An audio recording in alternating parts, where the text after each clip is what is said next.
Hai, selamat pagi sahabat berprestasi dimanapun kalian berada. Apa kabar di masa pandemi ini? Semoga kita dalam keadaan sehat ya. Apakah dari kalian sudah siap untuk mengikuti pembelajaran kita hari ini? Kalau semua sudah siap, sebelumnya mungkin dari kalian ada yang berpikir, kira-kira mengapa ya ketika kita mengayuh sepeda, kemudian sepeda tersebut dapat bergerak? Dan mengapa ketika kita memukul paku, maka paku tersebut akan masuk ke dalam kayu?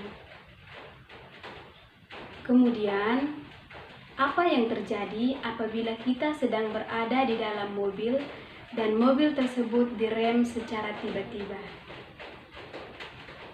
Nah, untuk menjawab rasa penasaran kita harus mempelajari tentang gaya dan hukum Newton. Adapun tujuan pembelajaran kita hari ini yaitu yang pertama, menjelaskan pengertian dan jenis-jenis gaya. Yang kedua, menjelaskan penjumlahan gaya dan pengaruhnya terhadap benda. Dan tujuan yang terakhir adalah menerapkan hukum-hukum Newton untuk menyelesaikan permasalahan dalam kehidupan sehari-hari. Nah, langsung saja kita akan lihat yang pertama. Kita semua perhatikan gambar. Di situ ada seorang anak yang sedang menarik meja dan ada gambar lagi seorang anak yang sedang mendorong meja. Tarikan atau dorongan itu disebut dengan gaya. Mungkin dari kalian ada yang pernah mendengar gaya atau pernah membacanya dari buku. Jadi, simbol dari gaya adalah huruf F besar. Dan satuan gaya dalam SI adalah Newton atau kilogram meter per sekon kuadrat. Nah, sebenarnya apa sih alat ukur gaya itu? Alat ukur gaya kita bisa lihatnya pada gambar. Jadi ini adalah alat ukur gaya yaitu dinamometer atau neraca pegas. Kemudian sebenarnya apa sih pengaruh gaya terhadap benda? Jadi gaya dapat mengubah posisi benda. Yang kedua, gaya dapat mengubah arah benda. Yang ketiga, gaya dapat mengubah bentuk benda, dan yang terakhir adalah gaya dapat mengubah kecepatan benda. Kemudian kita lihat lagi di sini jenis-jenis gaya. Jadi kita perhatikan di gambar lagi, di situ ada anak kecil yang sedang menendang bola. Jadi pada saat menendang bola itu ia memberikan gaya otot.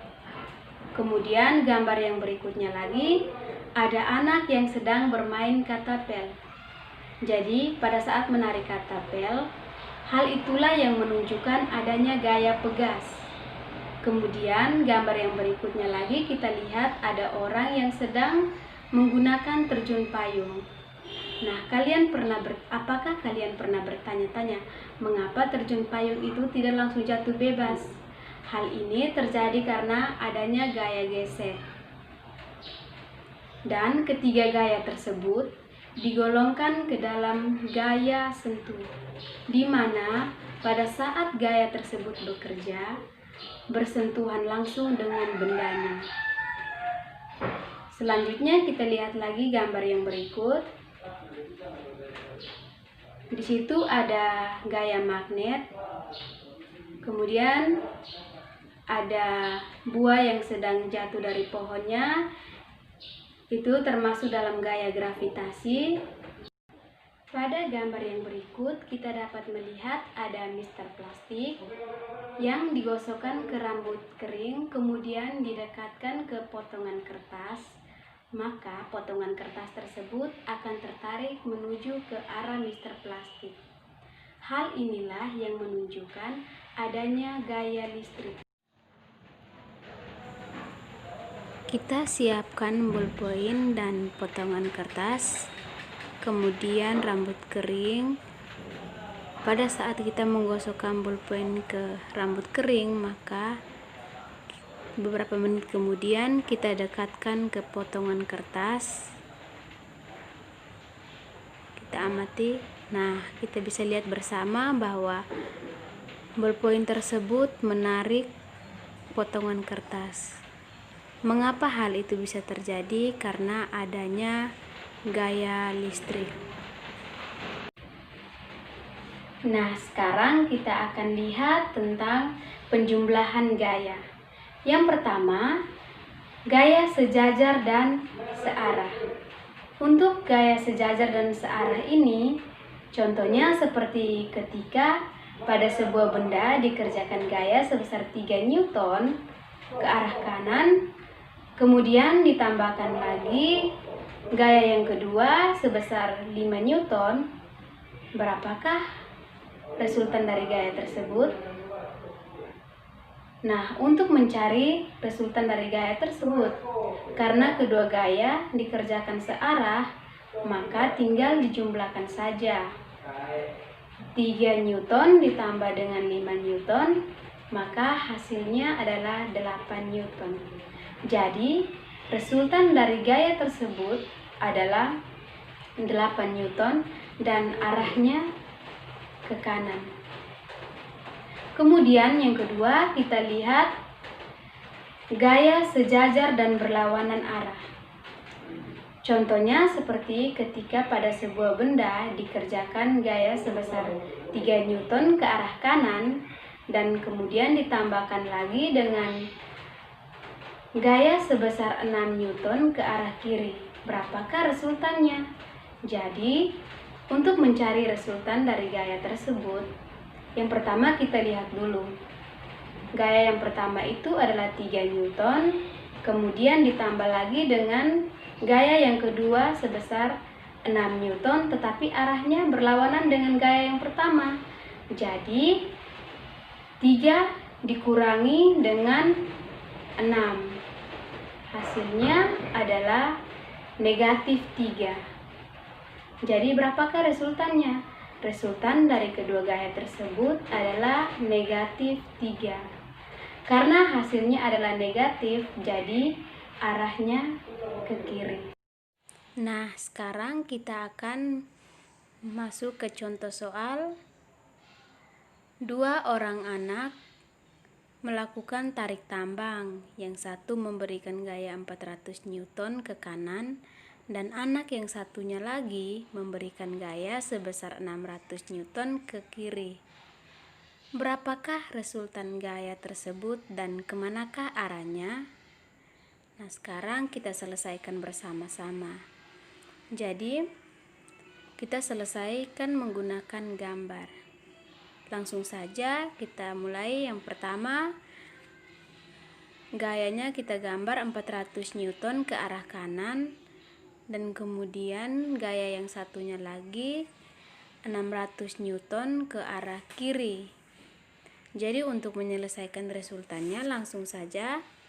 Yang pertama kita lihat 400 Newton, karena arahnya ke kiri maka dikurangi 600 Newton. 400 Newton dikurangi dengan 600 Newton, hasilnya adalah negatif 200 Newton. Nah, karena hasilnya negatif, jadi arah gaya tersebut adalah ke kiri. Berikut ada percobaan, langkah-langkahnya sudah tertera di situ. Kalian bisa mempraktikannya di rumah masing-masing. Tetapi di sini saya akan langsung membuktikannya. Kalian bisa memperhatikan video berikut ini. Yang pertama, kita siapkan dulu alat dan bahannya seperti 1 buah gelas berisi air dan selembar kertas. Kemudian letakkan gelas yang berisi air tersebut di atas kertas dan tarik secara perlahan-lahan. Kita dapat melihat bahwa gelas dan kertas tersebut bergerak secara bersama-sama. Yang berikut, kita letakkan kembali kertas di posisi semula. Letakkan gelas berisi air di atas kertas. Lalu tarik kertas dengan cepat. Nah, kita dapat melihat bahwa kertasnya tertarik dan gelas tetap pada posisi semula. Percobaan itu termasuk dalam hukum 1 Newton. Nah, apa sih sebenarnya bunyi atau pernyataan dari hukum 1 Newton? Jadi, jika resultan gaya sama dengan 0, maka benda yang mula-mula diam akan mempertahankan keadaan diamnya, dan benda yang mula-mula bergerak akan mempertahankan keadaan geraknya dengan kecepatan yang tetap.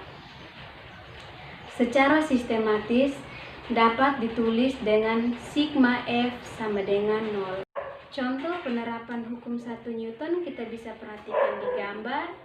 Yang pertama, ada seorang anak yang sedang bermain ski. Pada saat tidak diberikan gaya, maka ski tersebut akan meluncur secara cepat karena adanya lapangan yang licin. Kemudian apabila ski tersebut didorong dengan kaki, maka percepatannya akan ditambah lagi. Kemudian contoh yang kedua yaitu ketika kita sedang berada di dalam mobil, kemudian mobil tersebut direm secara tiba-tiba, maka kita akan terdorong ke depan. Dan sebaliknya, apabila kita sedang berada dalam mobil dan mobil tersebut digas secara tiba-tiba, maka tubuh kita akan terdorong ke belakang. Sekarang kita semua perhatikan ilustrasi berikut ini. Untuk gambar yang pertama, ada seorang yang mendorong mobil. Kemudian gambar yang kedua, ada 2 orang yang sedang mendorong mobil. Menurut kamu, mobil manakah yang akan bergerak lebih cepat? Kalian pasti akan menyimpulkan bahwa mobil yang didorong oleh 2 orang yang akan bergerak lebih cepat.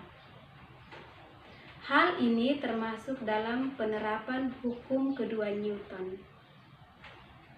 Nah, bagaimanakah bunyi atau pernyataan dari hukum 2 Newton tersebut?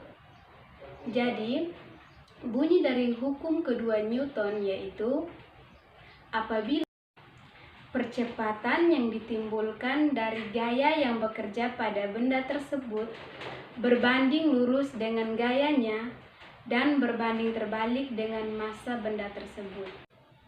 Semakin besar percepatannya, maka akan semakin besar gayanya. Secara sistematis ditulis A sebanding dengan F. Kemudian, apabila dengan gaya yang sama dikerjakan kepada 2 benda yang bermassa beda, maka benda yang memiliki massa yang paling kecillah yang akan memiliki percepatan yang lebih besar. Secara sistematis dapat ditulis dengan A sebanding dengan 1/F. Diperoleh hubungan antara gaya F, massa M, dan percepatan A, yaitu A sama dengan sigma F per M, atau sigma F sama dengan M kali A. Nah, di situ sudah tertera keterangannya, kalian bisa baca sendiri. Masuk ke contoh soal. Nah, sebuah benda dikenakan gaya yang berlawanan arah, yaitu 20 Newton dan 10 Newton, sehingga menyebabkan benda tersebut bergerak dengan percepatan tertentu. Jika massa benda 2 kg, hitung percepatan benda tersebut. Nah, kita selesaikan bersama. Kita tulis dulu yang pertama, diketahui sigma F sama dengan 20 dikurangi dengan 10 Newton. sama dengan 10 Newton dan massa sama dengan 2 kg. Nah, di sini ditanya yaitu A, yaitu percepatan. Kita pasang dulu, kita tulis di situ jawab. Jadi rumus dari percepatan itu A sama dengan sigma F dibagi dengan M. Jadi 10 dibagi dengan 2. Percepatannya adalah 5 meter per sekon kuadrat. Sekarang kita semua perhatikan pada ilustrasi berikut ini. Nah, kita semua dapat melihatnya bahwa ketika pendayung mendayung perahu ke belakang, maka perahu tersebut akan terdorong ke depan. Mengapa hal itu bisa terjadi? Hal itu dapat terjadi karena ketika pendayung mendayung berarti memberikan gaya aksi pada air. Kemudian air akan memberikan gaya reaksi ke dayung sehingga perahu akan terdorong ke depan. Nah, hal itulah yang membuktikan penerapan hukum 3 Newton. Apa sih sebenarnya pernyataan atau bunyi hukum 3 Newton itu? Jadi, bunyi hukum ketiga Newton yaitu Ketika suatu benda memberikan gaya aksi kepada benda kedua, maka benda tersebut akan memberikan gaya reaksi yang sama besar terhadap benda ke-1, tetapi arahnya berlawanan. Jadi, secara matematis dapat ditulis F aksi sama dengan negatif F reaksi. Mengapa negatif? Karena arahnya berlawanan.